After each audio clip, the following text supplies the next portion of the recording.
오늘 저는 열왕기상 17장 1절에서 16절의 말씀을 가지고 축복의 현장, 사르밧 과부의 믿음이라는 제목을 통하여 하나님의 말씀을 증거하고자 합니다. 요즘 경제가 힘들다고 하지만 가까운 마트나 백화점에 가보면 주말마다 사람들이 넘칩니다. 발 디딜 틈이 없습니다. 장을 보는 것을 보면 장바구니가 가득 채운 것을 봅니다. 카트에 잔뜩 싣습니다. 부럽기도 한데요. 코로나로 움츠렸던 사람들이 여름을 맞이하여 휴가를 즐기기 위해 숙박업소를 예약하는데 자리가 없을 지경이라고 합니다. 해외는 못 나가니까 국내로 다 이제 휴가를 가서 숙박업소가 자리가 모자랄 지경이라고 합니다. 그리고 유가가 올랐다고 하지만 도로에 자동차가 너무 많아서 퇴근 시간이나 주말이 되면 1시간 거리도 2~3시간은 좋게 걸립니다. 그래서 주말에 어느 곳에 다녀오기가 무서울 정도입니다. 우리나라에 경제 위기가 왔다는 것이 느껴지지 않을 정도로 사람들이 이전 생활을 그대로 유지하고 있습니다. 그런데 현재 미국에서는 소비자 물가가 상승이 9%에 이르고 우리나라도 6%에 올랐다고 합니다. 그래서 미국에서는 아기의 분유가 다 떨어져가지고 풍기 현상이 일어나서 애를 먹고 있다고 합니다. 그런 가운데 우리나라는 쌀값이 너무 떨어져서 농민들이 힘이 들고 있습니다. 이에 고금리까지 와서 돈의 가치가 하락하였지만 도리어 사업하는 사람들은 대출받기는 더 어려운 때가 되었습니다. 그런데 돈 있는 사람들은 큰 영향을 받지 않고 있는 것 같습니다. 도리어 이것이 부자들에게 더 큰 부자가 될 수 있는 기회라고 그 부자들은 생각하는 것 같습니다. 그러나 서민들은 항상 한정된 돈으로 생활해 하니 먹고 사는 문제가 더 어려워졌다고 전문가들은 말합니다. 나라의 경제는 서민이 먹고 사는 문제가 해결돼야 잘하는 것입니다. 그와 함께 중산층이 든든히 버티고 있어야 합니다. 그런데 코로나 위기가 있은 후 많은 자영업자들이 무너지며 중산층마저 흔들렸습니다. 이에 더하여 어려우신 분들은 식료품 가격이 오르니까 살기가 더욱 어려워졌다고 말씀을 합니다. 이러한 어려움 속에서 믿음의 성도들이 바라보아야 할 것이 있습니다. 그것은 바로 체험의 신앙입니다. 다들 어렵다고 할 때 우리 삶 가운데 체험되어지는 신앙을 할 때 믿음이 성숙하는 것입니다. 아브라함의 하나님, 이삭의 하나님, 야곱의 하나님은 살아계신 하나님이십니다. 죽은 하나님이 아니십니다. 그래서 우리 신앙 가운데 살아 역사하시는 하나님을 체험할 때 우리의 신앙이 성숙하는 것입니다. 오늘 본문을 보니 엘리야 선지자가 아방을 피하여 간 곳이 바로 사르밧이었습니다. 선지자가 그곳에 간 이유가 무엇이고 하나님께서 사르밧에서 베푸신 기적을 통해 이 시대를 살아가는 성도들이 깨달아야 할 것은 무엇인지 여러분과 함께 나누고자 합니다. 첫째, 선지자가 사르밧에 찾아간 이유는 하나님의 인도하심이 있었기 때문입니다. 열왕기하 17장 1절에 길르앗에 우거하는 자 중 딥세 사람 엘리야가 아합에게 말하되 내가 섬기는 이스라엘의 하나님 여호와께서 살아계심을 두고 맹세하노니 내 말이 없으면 수년 동안 비도 이슬도 있지 아니하리야 하였습니다. 길르앗은 요단 동쪽에 있는 엘리야의 고향입니다. 그래서 길르앗 야베스에서 8km 지점을 더 들어가면 디셉이라는 작은 마을이 있습니다. 그곳에서 바로 엘리야가 태어났습니다. 엘리야는 히브리식 이름으로 나의 하나님은 야훼이시다. 나의 하나님은 야훼이시다. 라는 의미가 있습니다. 그렇게 엘리야 선지자가 이스라엘 하나님 여호와께서 살아계심을 두고 맹세하여 선포했습니다. 내 말이 없으면 수년 동안 비도 이슬도 있지 아니하리라 한 것입니다. 비와 이슬은 히브리어로 탈 우마타르로 강수 전체를 이야기합니다. 이슬이나 모든 그 강수량을 다 뜻하는 것입니다. 우리가 보통 비가 안 오더라도 아침에 이슬은 맺힙니다. 왜 아침에 이슬이 맺히냐면 그 사막 가운데 아침에 이슬이 맺히면 동화뱀이라든가 뱀이라든가 이런 것들이 와서 그 아침에 이슬을 먹고 살기 때문입니다. 그래서 아침에 내리는 이슬로 동물과 식물이 가뭄을 견디는 것입니다. 그러나 비와 이슬조차도 내리지 않는다는 것은 하나님의 심판이 엄중했다는 뜻입니다. 땅에 가뭄이 온 이유는 무엇일까요? 우리가 열왕기상 16장 30절에서 33절을 다 같이 합독하시겠습니다. 열왕기상 16장 30절에서부터 33절입니다. 바로 전장입니다. 열왕기상 16장 30절에서 33절입니다. 오므리의 아들 아합이 그의 이전의 모든 사람보다 여호와 보시기에 악을 더욱 행하여 느밧의 아들 여로보암의 죄를 따라 행하는 것을 오히려 가볍게 여기며 시돈 사람의 왕 옛 바알의 딸 이세벨을 아내로 삼고 가서 바알을 섬겨 예배하고 사마리아에 건축한 바알의 신전 안에 바알을 위하여 제단을 쌓으며 또 아세라상을 만들었으니 그는 그 이전에 이스라엘의 모든 왕보다 심히 이스라엘 하나님 여호와를 노하시게 하였더라. 북이스라엘의 왕 오므리의 아들 아합은 그 이전의 모든 사람보다 여호와 보시기에 악을 행해야 했습니다. 느밧의 아들 여로보암은 단과 베델에 금송아지를 세워놓고 그것이 하나님이라 하고 백성들을 그곳에 절하라고 했습니다. 그런데 그 느밧의 아들 여로보암보다 더 악한 왕이 있었는데 그 바로 왕이 아합 왕이었습니다. 아합은 시돈의 왕 옛바알의 딸 이세벨을 아내로 삼았는데 이 옛바알이라면 아스다롯 신전의 제사장으로 펠리스를 죽이고 시돈의 왕이 되었습니다. 그러니 아스다롯 신전의 제사장이니 그 신전의 제사장의 딸을 아내로 삼았으니 우상숭배하는 제사장의 딸을 왕비로 맞았으니 오죽하겠습니까? 아합이 이세벨을 아내로 맞으니 아합이 이세벨의 말을 듣고 수도 사마리아에다가 바알의 신전을 크게 지었습니다. 그리고 거기다 제단을 쌓습니다. 나라 한가운데다 수도 서울 한가운데다 마찬가지죠. 또 아세라상을 만들어 놨습니다. 그리고 그곳에서 일하는 바알과 아세라 제사장들을 국가직에 보겠습니다. 무슨 얘기냐면 공무원을 삼은 겁니다. 매달 봉급 줍니다. 국가에서. 땅에 가뭄이 오는 이유는 그 땅에 우상 숭배가 가득할 때 일어난다고 성경에 기록되어 있습니다. 북이스라엘 왕 아합은 이세벨의 말을 듣고 국가적으로 우상 숭배를 하였습니다. 그리고 그것에 반대하는 사람들은 잡아들이고 경제 활동조차 못하게 했습니다. 그런 경우가 지금도 있습니다. 그것이 어디냐면 바로 북한입니다. 북한은 김일성과 김정일의 동상을 크게 세워놓고 그곳에 절하지 않으면 배급을 주지 않습니다. 그곳에 절해야만이 배급을 줍니다. 그리고 만약에 계속 절하지 않으면 정치봉수용소에 끌고 간다고 합니다. 그러니 북한은 국가적으로 우상 숭배하는 것입니다. 그래서 그곳에 가뭄이 오고 경제적인 가난이 오게 되는 것입니다. 현재 미국 서부는 불바다라고 합니다. 50도가 넘는 폭염이 몰아치고 있습니다. 그리고 지금 유럽은 120년 만에 오는 최악의 폭염을 맞이하고 있습니다. 철도가 휘어질 정도입니다. 과학자들에 따르면 이 기후 변화의 주범에 대해 온실가스냐 태양이냐 하며 각자 의견이 나뉘고 있습니다. 그래서 석탄이나 가스 발전을 줄여야 한다. 아니다. 사람의 문제가 아니라 태양이 너무 세기 때문이 그렇다. 이러한 의견이 맞서고 있습니다. 그런데 현재 유럽의 많은 교회들은요. 문을 닫았습니다. 옛날에는 이 유럽의 기독교 국가였는데 문을 다 닫고 그 교회 안에서 술집으로 변하고 나이트클럽으로 변하고 그랬다고 합니다. 그리고 미국은 보수와 진보의 가치가 대립하여 내전 상태나 다름이 없습니다. 낙태법을 폐지할 것이냐 유지할 것이냐 하면서 심각한 대립을 하고 있습니다. 그리고 지금 서방은 남자와 남자의 결혼을 합법화했습니다. 그리고 여자와 여자의 결혼을 합법화했습니다. 이들의 결혼에 목사님이 주례를 거부하면 법적으로 제재를 받습니다. 만약에 규례를 받으세요 하는데 안 봐준다. 남자와 남자가 결혼하는데 그럼 잡혀갈 수 있습니다. 그런데 현재 우리나라는 그것을 겨우 막아내고 있습니다. 누가 막아냅니까? 교회가 막아내고 있습니다. 교회가 막아내고 있습니다. 우리 어르신들 세대에서 겨우 막아내고 있습니다. 우리 어르신들이 기도하시고 우리 성도님들이 기도하시는 그 기도로 막아내고 있습니다. 그런데 다음 세대는 어찌 될 줄 모르는 것입니다. 성경을 보면 우상숭배가 가득한 땅은 가뭄이 왔습니다. 땅의 가뭄은 경제 문제와 연결되어 있습니다. 현재 코로나 사태 이후 세계의 돈이 너무 많이 풀려서 미국은 6천조라는 천문학적인 돈이 풀렸다고 합니다.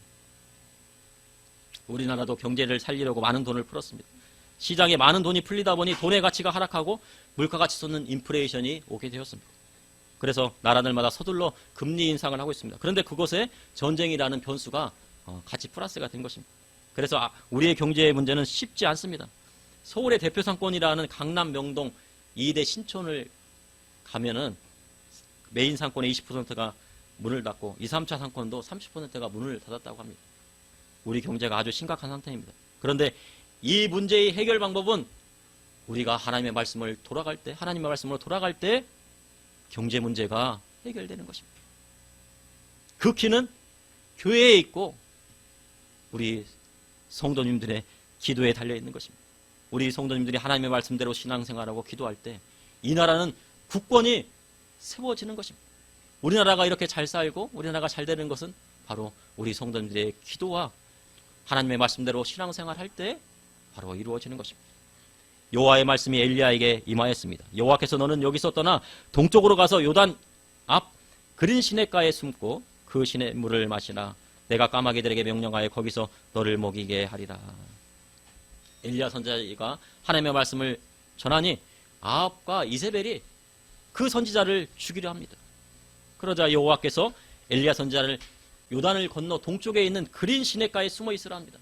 그리고 그곳에서 시냇물을 마시는데 까마귀가 아침에 고기와 떡, 그리고 저녁에도 고기와 떡을 날라줍니다. 세상의 밈을 까마귀도 하나님의 명령을 따릅니다. 온 우주 만물의 피조물들이 하나님의 명령에 순종하고 따릅니다. 그런데 하나님의 말씀을 따르지 않는 것이 있습니다. 그게 바로 사람입니다.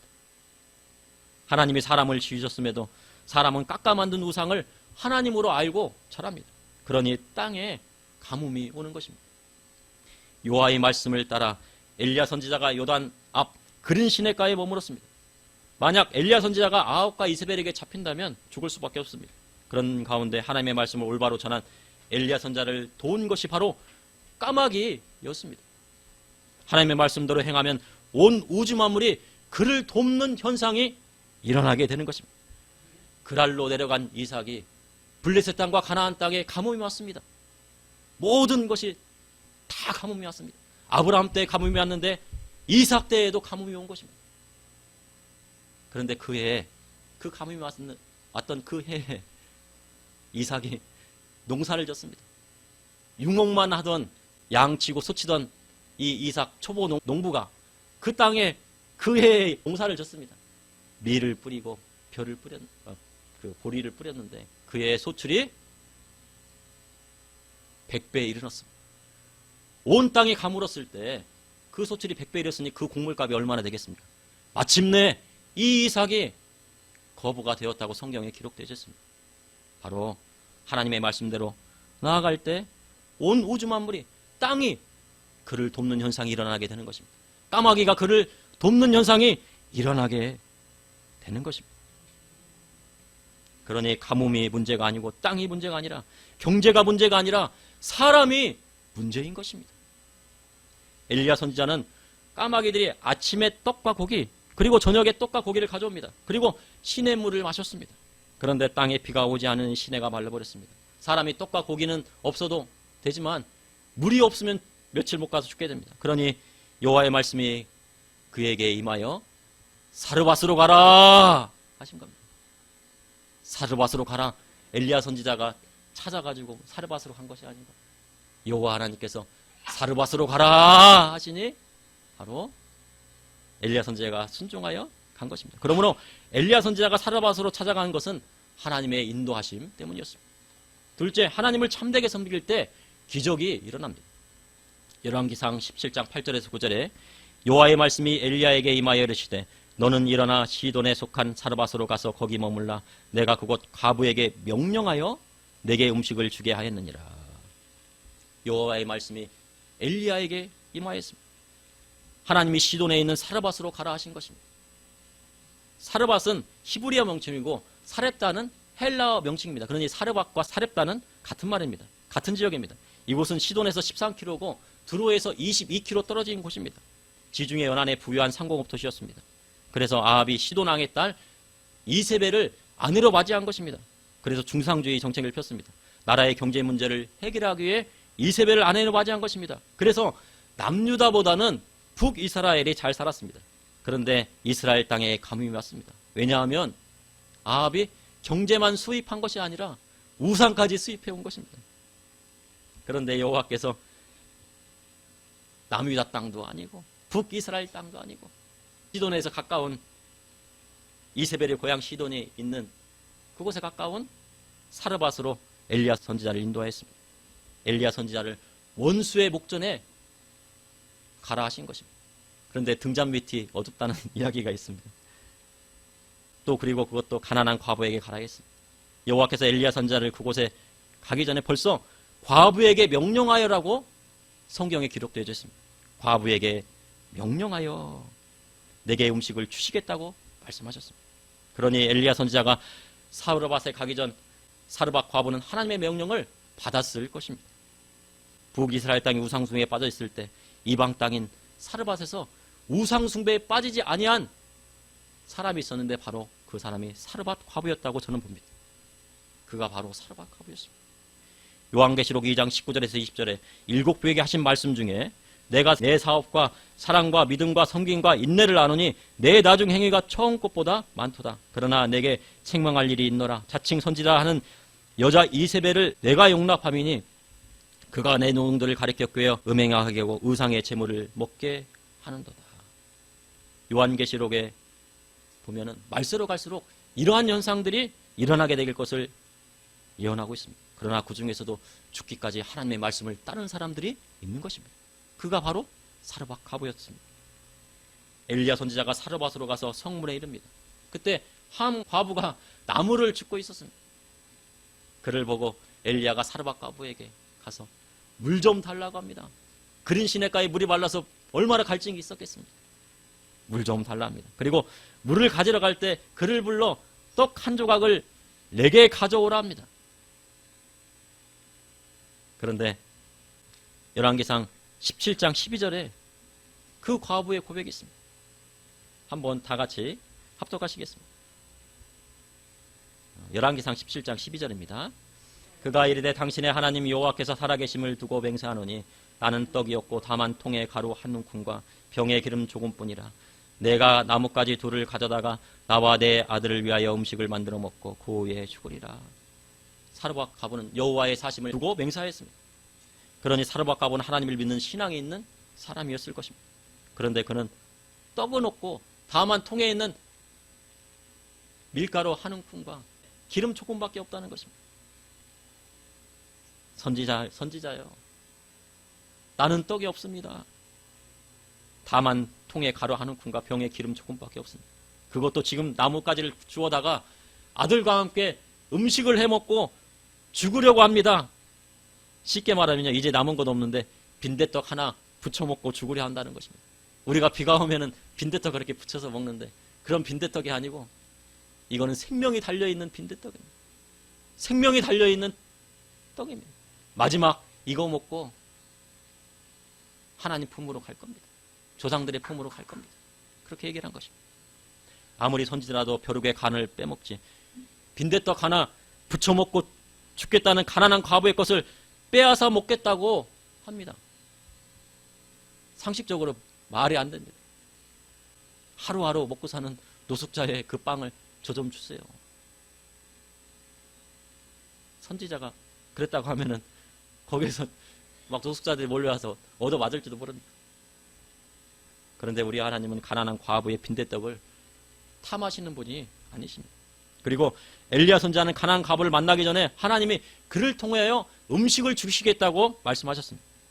그러니 이렇게 과부의 떡을 말씀하신 것은 그 과부를 통해 기적이 일어날 것을 말씀하신 것입니다.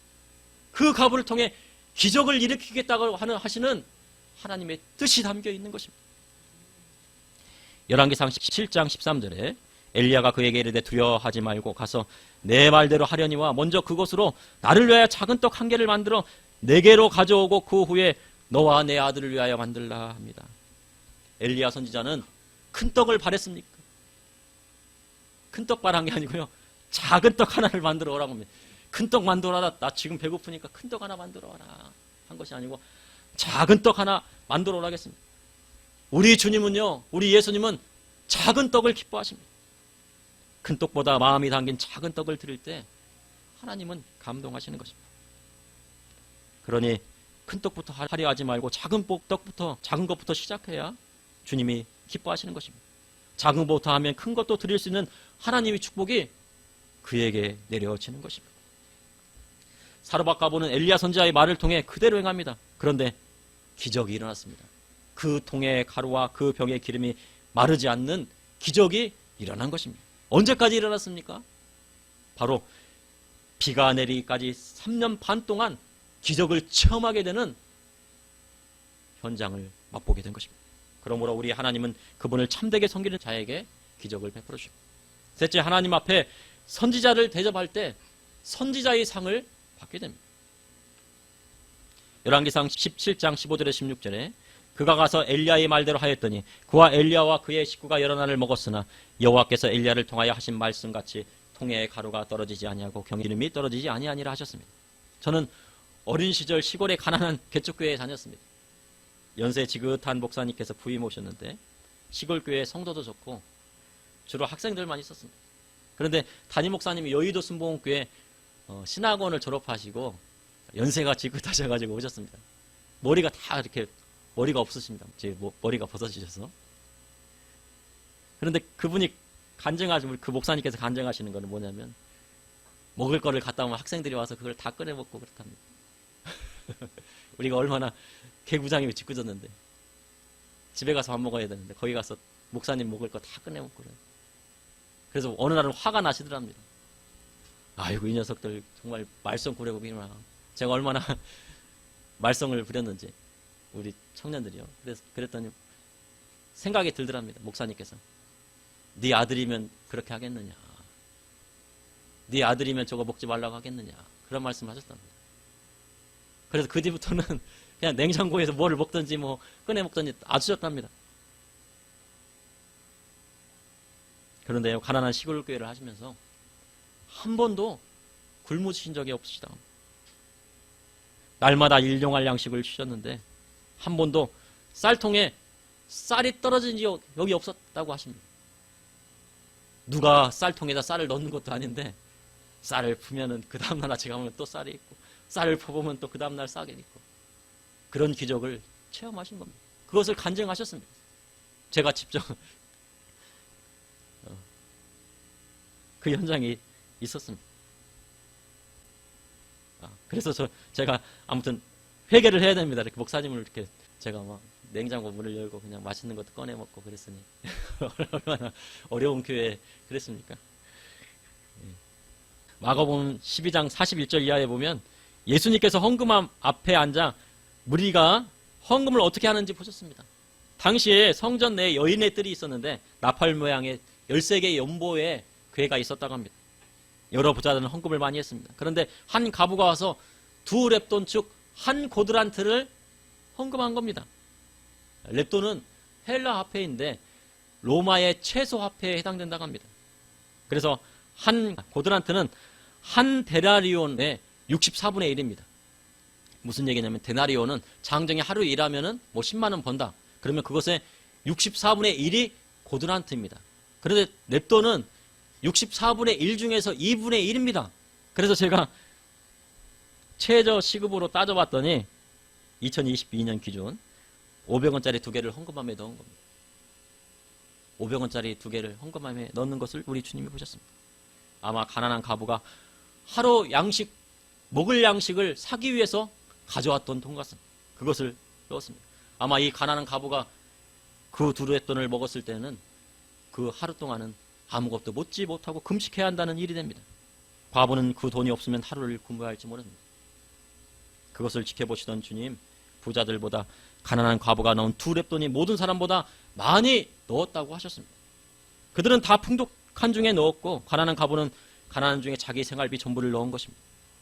우리 주님, 부자들이 넣은 헌금보다 가난한 중에 하나님께 드린 헌금을 더 기뻐하시는 것입니다. 그리고 성경에 보면 주님은 부자들이 가난한 자를 섬길 때 기뻐하셨고 칭찬해 주셨고 가난한 성도는 하나님을 섬길 때 그 헌금을 기뻐하셨습니다. 제가 이렇게 말씀드리는 것은 우리 교회가 가난해서 그런 것이 아닙니다. 헌금은 목회자를 돕기 위해서 하는 것이 아닙니다. 헌금은 하나님을 섬기기 위해 헌금을 해야 주님이 기뻐하시는 것입니다. 그리고 하나님께 드리는 예배를 위해 헌금이 쓰여질 때 그것이 값진 것이고 기적이 일어나게 되는 것입니다. 그러니 교회는 가난해도 됩니다. 하나님께 예배드리고 기도하고 찬양할 수 있으면 됩니다. 지금 우리가 이곳에서 하나님을 찬양하고 기도하고 예배할 수 있으니 되는 것입니다. 그런데요, 우리 성도님들은 가난하시면 안 됩니다. 교회는 가난해도 우리 성도님들은 가난하시면 안 됩니다. 만약 주의 종일 길을 간다면 엘리야 선지처럼 사역을 위해 가난할 수 있습니다. 그러나 믿음의 성도는 하나님의 축복을 받아야 하나님이 영광 받으시는 것입니다. 성도님들의 가정이 잘 되고 자녀들이 주 안에서 잘 되어 축복받으면 그 다음에 교회에 헌금도 많이 하고 하나님을 예배할 교회도 짓는 것입니다. 모든 것은 순서가 있는 것입니다. 만약 예수 믿는데 고난이 오고 가난이 왔습니까? 내가 하나님의 말씀대로 살려고 하고 하나님의 말씀대로 비록 작은 것이라도 하나님께 드렸는데 가난이 왔습니까? 그때가 바로 하나님의 축복을 받을 절호의 기회가 왔다는 것을 깨달으시면 됩니다. 아, 나에게 하나님께서 기적을 베풀고자 하시는 거구나. 그것도 아주 큰 기적을 베풀고자 하시는구나 하시는 것입니다. 만약 사르밧 과부가 부자였다면 하나님은 엘리야 선지자를 그곳에 보내시지 않으셨을 것입니다. 엘리야 선지자가 부자의 도움을 받았다면 우상 숭배하는 북이스라엘 왕과 왕비 관원들에게 어찌 회개를 선포할 수 있었겠습니까? 진정한 선지자는 엘리야 선지자처럼 하루에 2끼 먹습니다. 다이어트를 하기 위해서 2끼 먹는 것이 아니라 하나님의 말씀을 따르기 위해 한 끼는 금식하고 있는 것입니다. 까마귀가 가져다 주는데 아침에 떡과 고기를 주고 저녁에 떡과 고기를 주고 점심은 없습니다. 점심은 바로 엘리야 선지자가 금식하고 있었던 것입니다. 까마귀가 가져다 주는 아침과 점심을 먹고 점심은 금식합니다. 그리고 가난한 과부에게 큰 떡을 바라지 않았습니다. 작은 떡을 바랐습니다.